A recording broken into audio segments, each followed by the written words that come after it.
Hey aviation fans, welcome back to another episode of Imperial Diecast, and today we're finally reviewing for the first time on this channel a Boeing 777, which is like the largest twin-engined plane out there.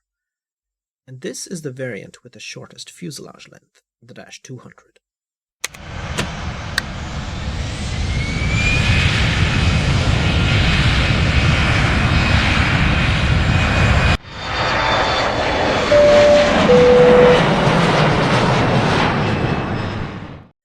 Now this one says IGW next to the 200, and IGW stands for increased gross weight. Of course you have Herpa wings over here, and then at the top we have the mascot of Lauda Air, which is this woman, where it says service is our success. And this is Herpa catalog number 511100.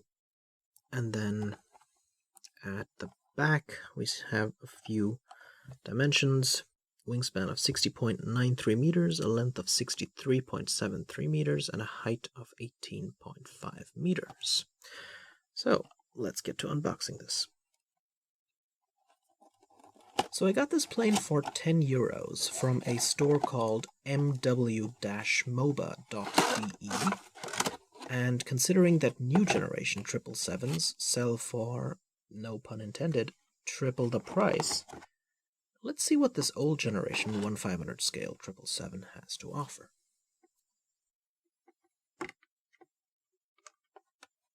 And here it is.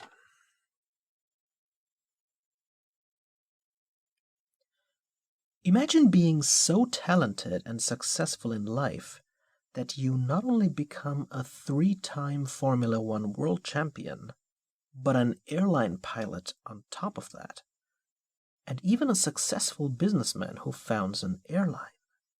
And not just one airline, but 4. That, my friends, is the story of Niki Lauda.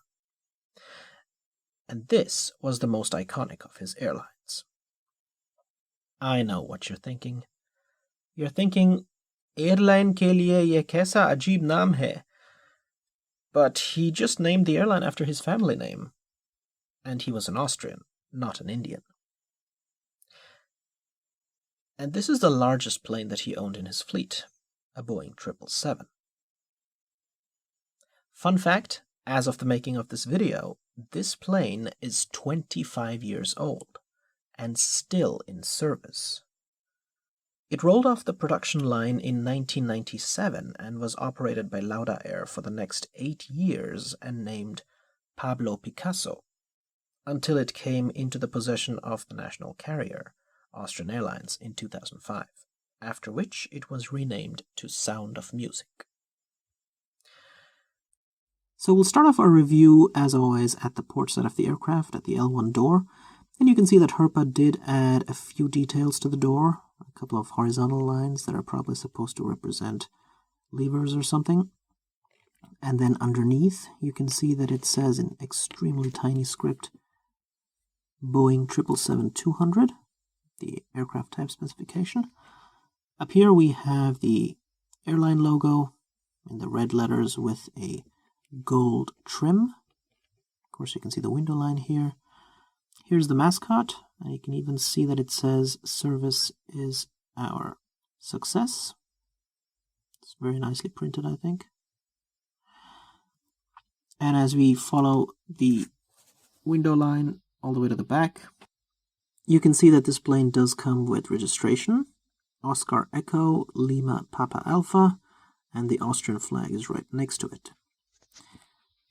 And now if we take a closer look at the vertical stabilizer, you can see that it does have the mascot in the middle. Of course, this is the logo of Lauda Air.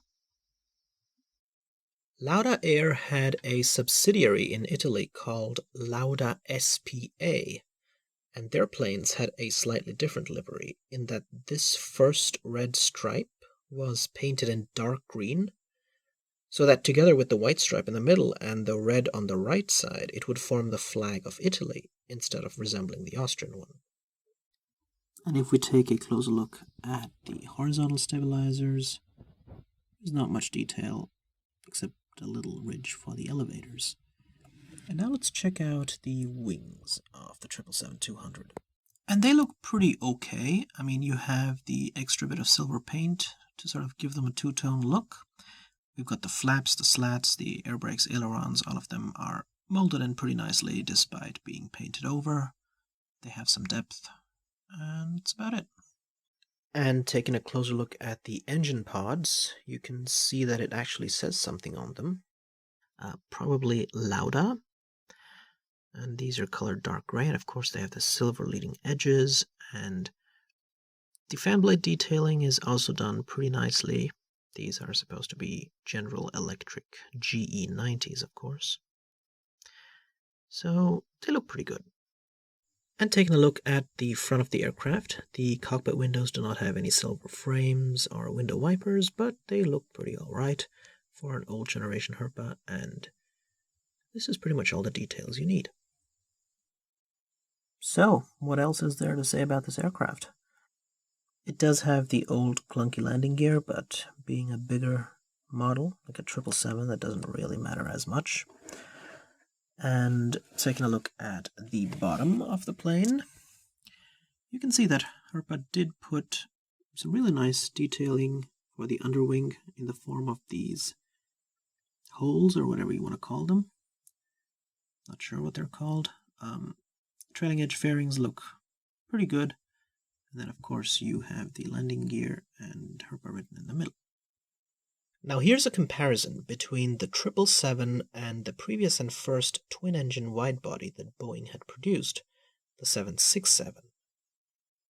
Both are the baseline 200 variants, and both of their fuselages would receive an extension in the form of the 300 variant, which would then outsell their 200 counterparts.